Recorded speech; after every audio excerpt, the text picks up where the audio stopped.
বেদবাণী ২য় খণ্ড ৫৯ নম্বর পত্র।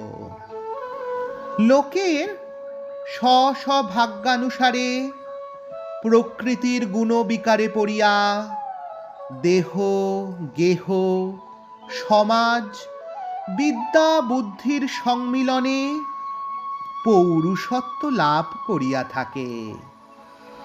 সেই পৌরুষত্ব প্রকৃতির গুণে অজ্ঞানবশত অহংকারের ঘেরায় আটকাইয়া সত্যকে জানিতে পারে না বলিয়াই সে দেহের ও বিদ্যার গৌরব পাইয়া সত্যকে ভুলিয়া স্বয়ং কর্তা হইয়া মনের মাত্রা দ্বারা শাসিত হইয়া এই জগতে জন্ম মৃত্যুকে আশ্রয় করিয়া থাকে।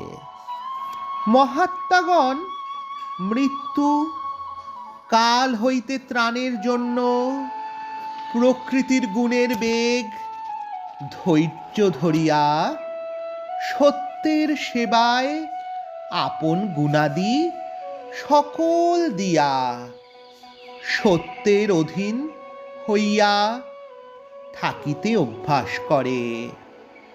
জয় রাম, জয় গোবিন্দ।